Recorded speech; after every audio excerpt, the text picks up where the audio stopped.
Hello guys, I'm Fredrik from Opeth and you're watching Morow.com.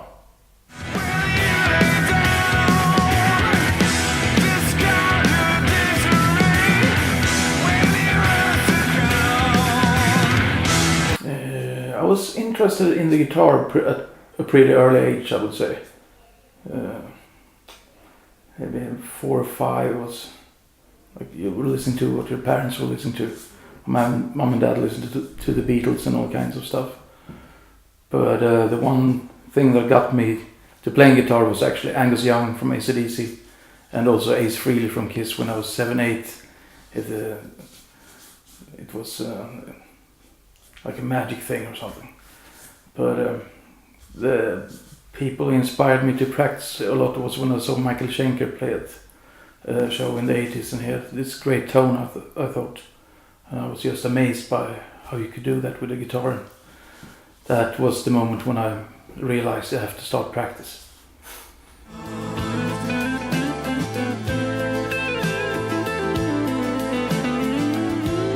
I think it is no method, and Michael writes the majority of the songs. We co-wrote one together on this album, but it could start with anything, a rhythm pattern or chord changes or a single melody or a guitar riff, I guess, and then it just kind of builds on its own in a way. So I don't think there's an exact scheme, but Mike does really well demos. He goes into detail with everything, pretty much, with the drum programming and stuff like that. So when we record the actual album, we use the demo as a template, as a click track basically. When Martin Axelrod lays down the drums and bass, they use it as a click track so they can hear the vocal lines, etc. So that's one method we've been recording with since Watershed album, and it works really good. But I think Michael writes, and he's a very focused writer, I would say. He starts 8 in the morning and he sits there like a job kind of thing. But it was great to work together on the song Strange Brew for this album. When you hear the demos, you're usually quite amazed because they sound really good. Oh, it almost sounds like an album, that's the impression you get. But luckily, after we're done with the recording, this is something else. So I think for a start with the bass and drums, they have a lot of freedom to improvise drum fills and bass lines, especially on the latest album. I think Michael left out a lot of sections, and like Martin Mendes added a lot of different lines. So, but with guitar riffs and stuff like that, they usually stay. We leave some ambient stuff up for experimentation during the recording. So it's not like exactly as the demo. It comes to alive in a different way when everybody puts their input into it, I think, or their individual playing.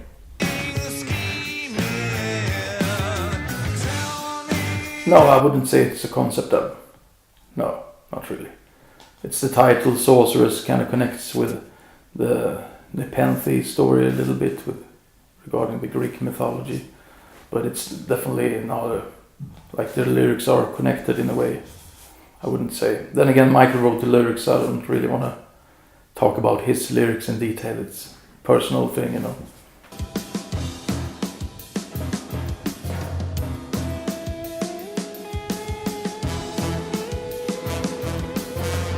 Michael and Travis they work really good together. And, Mike came up with the idea with the Peacock and also with the portraits of us inside, which has kind of become a little thing since we had the playing cards last time, and the one time before we had this freak face, which it's connected to us. So it's kind of funny. So I would say Travis probably got the general idea about the cover at a pretty early stage in the Sorceress making of that. So it's definitely Michael's idea with the entire thing with the Peacock, but he said to me that the first first image he got from Travis, that was just exactly the way he thought about it, but even better. So they didn't have to change anything.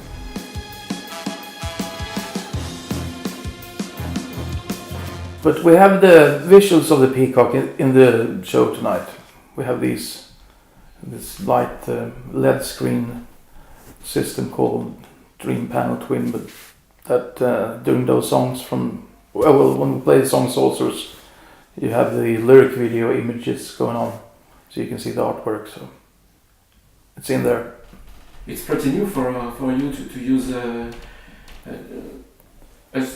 kind of screen under the backstage, stage.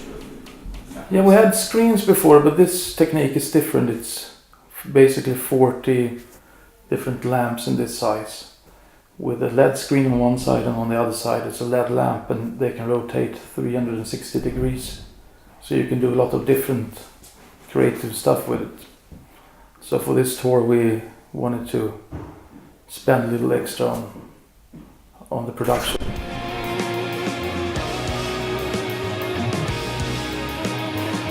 Yeah, absolutely. Yeah, it was great. You know, it wasn't the entire arena. It was quite a lot scaled down, but for that size, it was a lot of people. It looked pretty massive, I think. Did you shoot a DVD? No. No. We're not sure yet. We're playing one more of this show in Australia in February at the Opera House. Then we're doing the same set. That's the last of this extended with Deliverance and Damnation songs set we do. So who knows? But nothing is confirmed yet.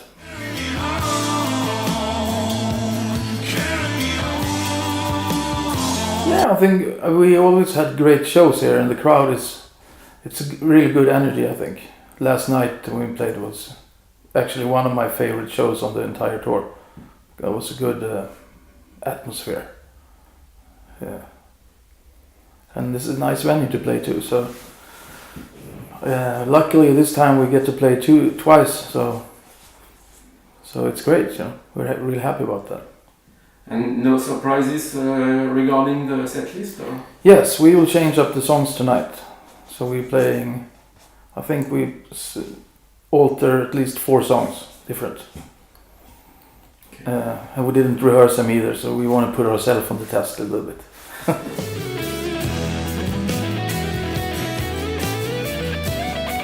I wasn't in the band at the time, you know.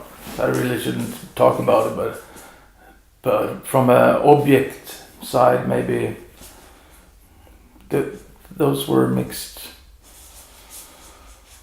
I think those are actually one of my favorite albums, those two. But like the kick drums might have been a little bit clicky, like all band sounded at that time. So I guess it would be interesting to listen to Deliverance in a bit warmer mix. So, and I think it came across pretty cool.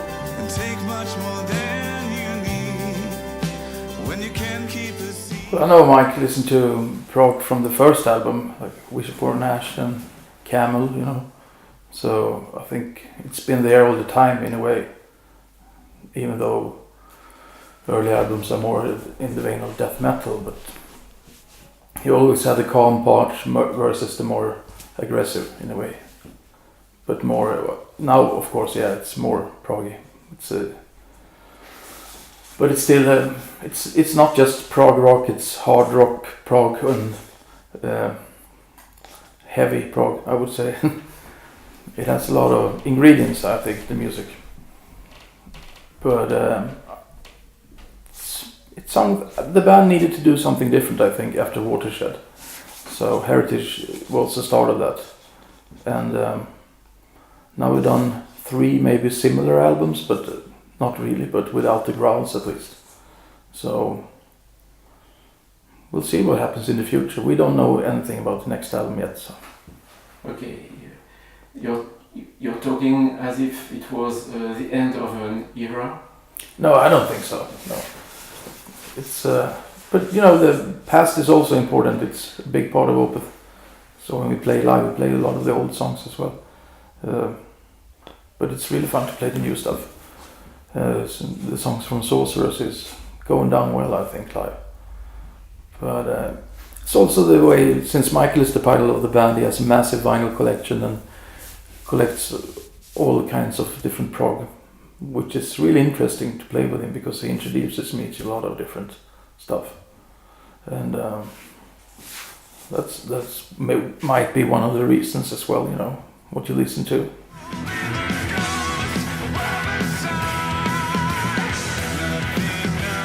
For the album, we listened a lot to this Stormwatch album with Jethro Tull, and especially the song Dan Rangil, something when we hooked up for beers. Always listening to that song.